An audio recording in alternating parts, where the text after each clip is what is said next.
Good evening and welcome to the news. My name is Lamini Temalangeni. First, the headlines. His Majesty King Yemaswati III applauds members of His Majesty's Correctional Service for working very hard in rehabilitating inmates. The Minister of Agriculture, Honorable Clement Jabulani Mabuza, officially opened Dondolo Deep Tech at Mhlangatane. The Minister of Tourism, Honorable Moses Vilagati, has condemned the act of stealing copper wire. The news. His Majesty King Yemaswati III today described the burning of structures as dead world mentality. His Majesty said this during the commemorating of the 14th Correctional Service Day at Matapa Correctional College. Today at the Matapa Correctional Facility was the Correctional Services Day, graced by His Majesty King Yemaswati III, who was in the company of Yemaswati. This was a great and wonderful day indeed, as there were many displays that were shown on the arena, including those of culture and also those of the parade. His Majesty King Yemaswati III, delivering his speech, commended the developments that have been seen in the correctional facility at large, including the cultivation of skills amongst the inmates, as they have been evident in tangible things, including the uniform worn by the correctional officers, which was made from scratch from the facility. His Majesty also commended the peace that has been practiced by officers, even though they have been attacked left, right and center during the unrest and the current times.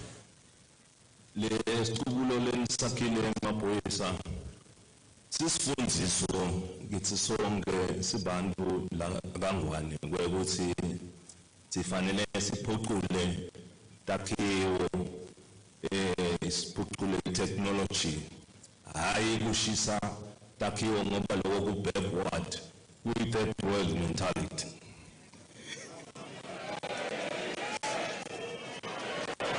Ngibona ukuthi lesicubulo nani sibeke embili nani ngiyabonala ukuthi ucomplya iso lesicubulo kuyabonakala yini njengoba nje inhlelo sesivile la khona kubonakala ukuthi kunetinhlelo letinsha letibonala ukuthi ngileti ngeniswe kule minyango yokuqondisisa labo lababenetigwegwe.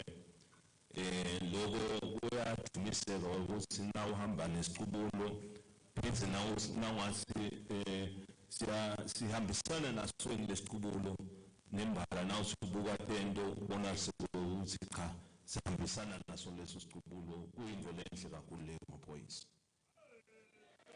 Igqoke nibahle ninjena niphelele le ndwango lenigqokile vele seniyakha lapha ekhaya khona lapha kulento eminyango nekuqondisisa lababonala ukuthi babe netigwegwe lokho kuyadumiseka kakhulu ngoba emuva bokhanzalisa ukuthi beyodwa lena kepha ke namuhla senaphakamisa izinga ukuthi konke senda kwenda khona la ngekhathi lokho kusho kona ukuthi libutho lemaphoyisa correctional services ayakhula sibili maphoyisa. His Excellency the Right Honorable Prime Minister Cleopas Dlamini, when introducing His Majesty the King, stated that they do appreciate highly the presence of other correctional facility representatives from other countries in the Southern African region. Silo skulu umsebenzi lodlalwa ngelitiko la correctional services sive sonke siyawati wena waphakathi leli silo skulu isango lokugcina kule titembu taka justice umuntu ungene ekuqaleni le emaphoyiseni ahambe tinkantolo ahambe konke bese kusekugcineni ugcinela la kuleli hlangothi lolu wena waphakathi. The Minister for Justice and Constitutional Affairs, Senator Polile Shakantu, stated that they have it in their mandate to ensure that they develop more sectors in the correctional facility, and also extended her utmost appreciation in having this event after so many years. The integrated security systems in order to support ground security formations. A digital radio communication network has been put in place, including CCTV cameras and biometric controls. There were many displays that were shown in the arena, and this is how they went.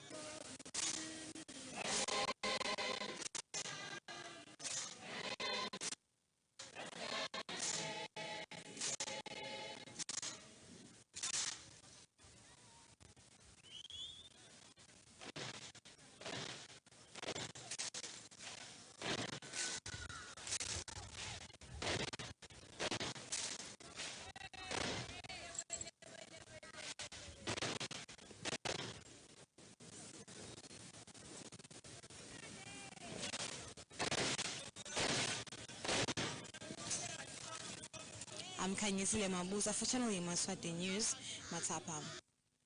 The Minister of Agriculture, Honorable Jabulani Mabuza, implored farmers and community members to ensure that all the cattle in the deep tank are branded and ear-tagged properly to distinguish them from non-Swazi animals. Mabuza said this during the official opening of Dondolo Deep Tank in Nyaba. The limited land resource in the country dictates that livestock farming and crop farming should share and complement each other. This was said by the Minister of Agriculture, Honorable Jabulani Mabuza, during the official opening of Dondolo Deep Tank, Nyagafo and Mhlangatane constituency. Mabuza said, nowadays dipping tank is more than a center where cattle and goats are dipped for controlling ticks, but a center for disease control, which includes inspection, endorsement of permits, treatments, vaccinations, and technical advice. Ibalulekile ke lenzaba le lesihlangene ngayo kakhulu. Ayikho into lebalulekile etilwaneni noma ke etifuyweni tethu njenganasi nali deep lesitewulivula namuhla. Ngivile ukuthi le kuthiwa idondolo. Sitowuvula ke lo msebenzi lomuhle. Kube tilwane tifana nebantfu nato ngathi shatandla ti celebrate ngoba kuto lokhu lesitokwenda kubaluleke kakhulu. Mhlangatane, Member of Parliament, Honorable Madala Mhlanga, said animal welfare should be prioritized. He then implored farmers to ensure that all cattle, goats and sheep are brought to the dipping tank for dipping inspection for early detection. Minister, ilungelo letifuyo ngoma letinkomo netilwane libukeke kugcineni kokonke ngoba nato tinemalungelo sebakhona amalungelo abantu kakhulu lilungelo lato liyasho ukuthi kufuna thihambe indzawo lenganani tingafiki la tiyodibhisa khona nange Dondolo losemkhatsini wanasigodi sasembofu nesigodi sasenyakatho siyakuthokozela sibalimi bendzawo. Mina I'm not only local MP ngwala embofu. For Channel Yemaswati News, I am Temalangeni Dlamini with Thabo Sibanze Nyapho. Good evening and welcome to the news. My name is Dlamini Temalangeni. First, the headlines. His Majesty King Yemaswati III applauds members of His Majesty's Correctional Service for working very hard in rehabilitating inmates. The Minister of Agriculture. The official opening of the ESWATINI Scrap Recyclers Association started off by visiting 3 different recycling stations based in Matsapa and Ngwane Park. The Minister of Tourism and Environmental Affairs, Moses Vilagati, speaking at the event, said, if the country was to practice the culture of recycling, a lot of money would be made and the streets would remain clean all the time.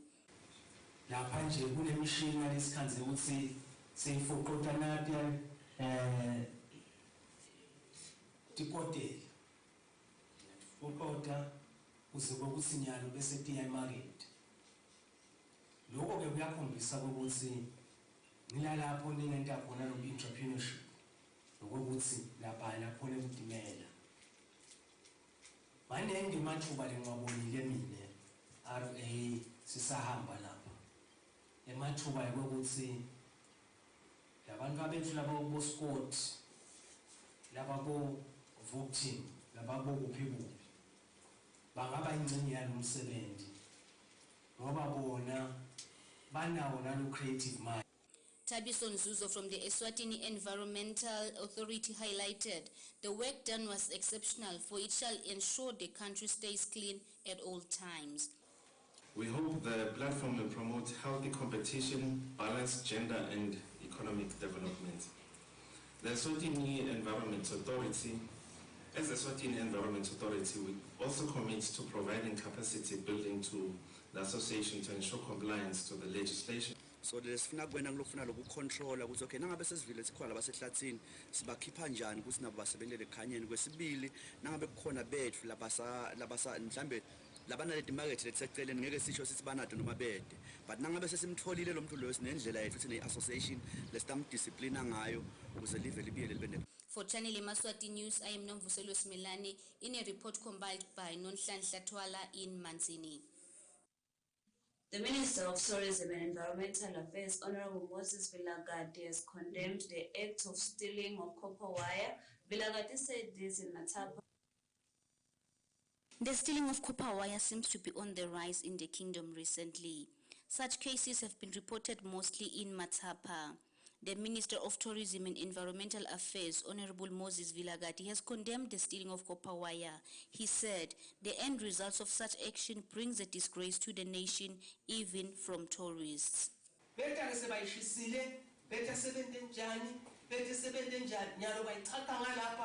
no time,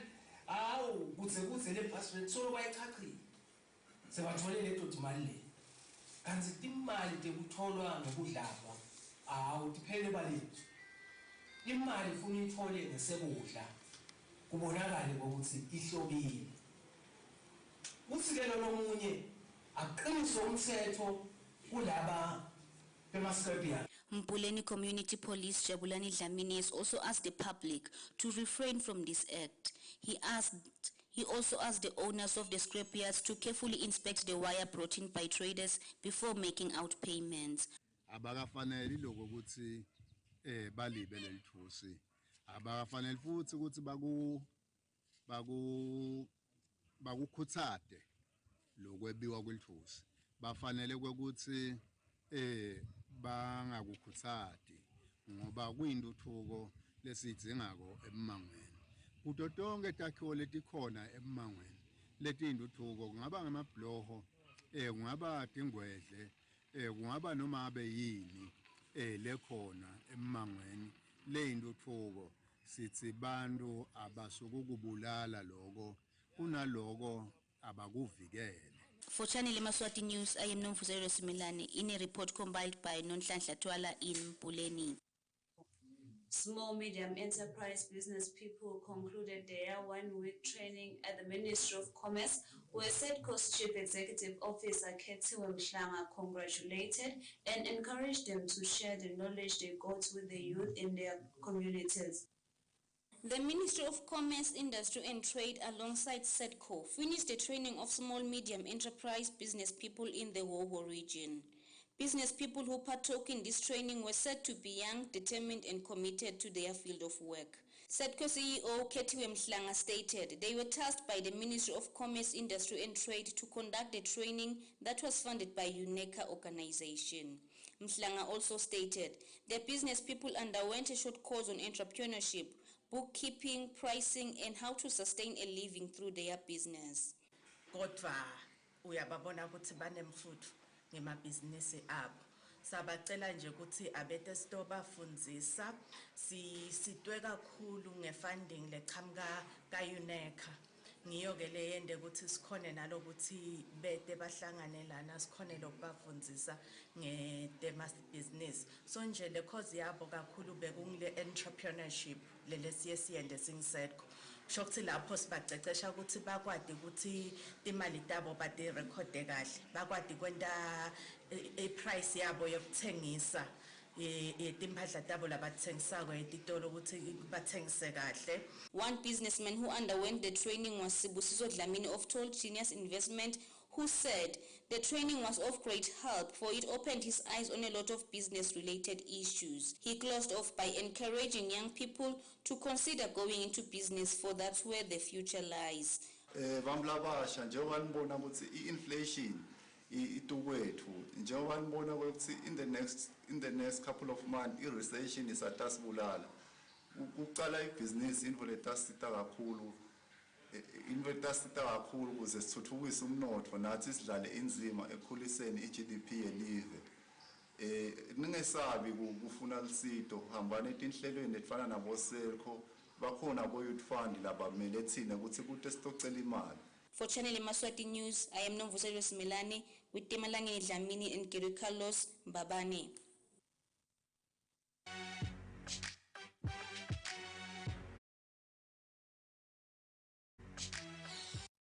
Sohlangane emigalo kunenkonzo lemangalisayo inkonzo yekudzabula tibopho lakho nomphatha umhlaba wasekhaya sitabe sipha abantu ioil yemali sipha abantu ijuice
You.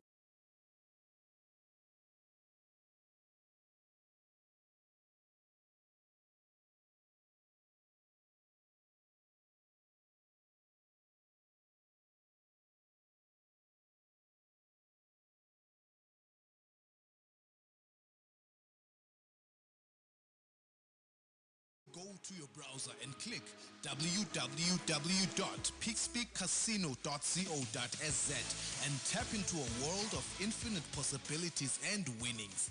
T's and C's apply.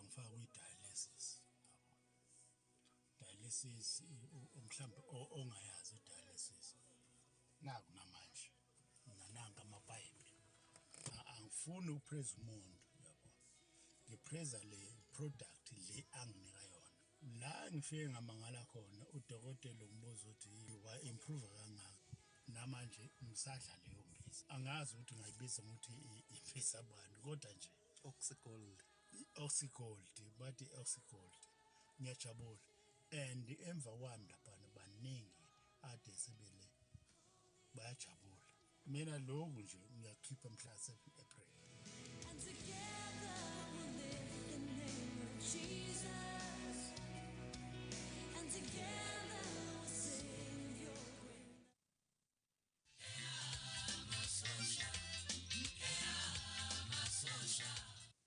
life is art. Everything is art. Look at nature. Nature is art.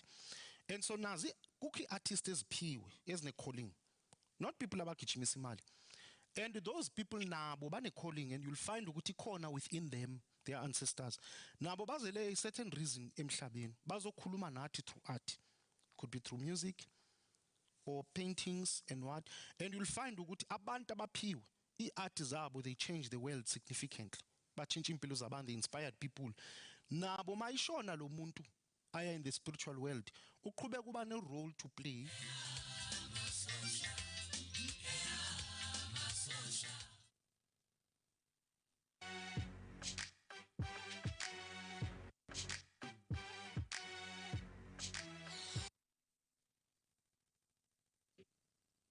Macmillan Eswatini has met with their partners with the aim of getting solutions on how they can improve their partnership for better results.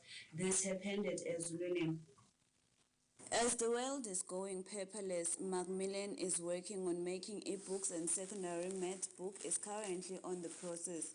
This was said by Macmillan Sales and Marketing Officer Mangoba Sihlongonyane at their booksellers meeting at ESWATINI. Sihlongonyane said the main aim of the meeting with their business partners is to get solutions on how they can improve partnership for better results. Sithandze kuva ngabo labathengisa leti ncwadi ukuthi bathi bona asende kahle kuphi ngoba ngeke udigitsele phansi ukuthi ishaye letandla wena. Kodwa nje sesingabuka indzaba yabo communication ukukhulumisana kwethu emuva kukhanza ukuthi ngiyabekisa kufuna umuntu asuke elibulini lothengisa incwadi aza tofika kaMacmillan atobuta ukuthi ingabe ama prices emenjani. Siyanaka njenge ukuthi kulesikhathi se-4th industrial revolution nesikhathi se-digital age kubalulekile lokuthi vele indlela yethu yokuxhumana ukukhulumisana tisale tiba disebenzisa tebuchwepheshe. Indzaba yema e-books njengoba umhlaba nje sekuthiwa singenteka sibe paperless, kusho ukuthi incwadi letima hard copies le maths nje loyijaleka from 2 singu-Macmillan sesisesigabeni sekuthi siyigucule ibe yi-e-book, kusho ukuthi seyithi incwadi leti kubongcondo mshini lengeke disinze bhaki komfana ditawubanjelana mhlambe kuleyo iPad or tablet avele tonke tibela neSiswati sisekulo mkhankaso labanye bangabita base digital migration sila khona sisuka khona incwadi nasitilahle leti jayelekile letiphathwa utibone ngemehlo tibe kubhaka. Kodwa sithi asiphinde sendele nanali customer lethu noma nasikolo sethu sesisizwe sona sine sesifuna incwadi sisaletiva ngema soft copies. Israel Simelane from Timely Textbooks and Stationery said they are faced with a huge challenge of late payment when supplying books for schools. Challenges lamakhulu kuba kubhadala nesikhathi because uthatha ukuthi incwadi siyadlulisa tiya kuma etikolweni. Isikole singabe sakhona kubhadala on time, Macmillan ngalapha ufuna sibhadale on time. That is the biggest challenge lesihlangana nayo kakhulu. For China Yemaswati News, I am Demalanga Dlamini with Gary Carlos ESWATINI. Following land disputes between two family members of Kakoza and Manzini, the area's community police, Philip Stolle, says they should settle their disputes as both parties know the truth. Community Police Philip Stolle has condemned the infighting between families. This is said after the Malinga and Dlamini families were at loggerheads following a house key leading to a home currently occupied by Bongani Malinga. Stolle states Malinga should vacate the homestead since it does not belong to him but to the Dlamini family, for both the patriarch and his wife were buried within the homestead. Ngoba bethe abantwana labantu alibuyeli kaDlamini vele ngoba neungcwatshwa kwakhe eDlamini ungcwatshele ku nalomfathi umashona amba ungcwatshwa le eceleni kwaDlamini sokuya ngani ke likhaya lakaMalini lakaDlamini lizoba kaMalini lokuhluleka nje tuhluleka kwakhe likhaya bathi batawuza ikhaya abantu kuzonke lokwenteka lapho nalo master ngiva kuthiwa umaster unika bakaMalini ozonke kwayena lo master le khaya kaDlamini lela ngithi sathi lapho kule khaya le lela likhaya kwakhe alikhondanga ngaleso sikhathi indlunkulu yafuna kwathi ukuthi leli khaya limila njani sekunelikhaya. For Channel Yemaswati News, I am Nomvuselo Simelane in a report compiled by Nonhlanhla Twala Gakoza. Before we end our news bulletin for tonight, let us look at our top stories making headlines. His Majesty King Yemaswati III applauds members of His Majesty's Correctional Service for working very hard in rehabilitating inmates.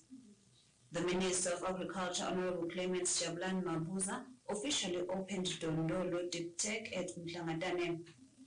The Minister of Tourism, Honorable Moses Vilagati, has condemned the act of stealing copper wire. We have come to the end of our news bulletin for today. Till next time, good night.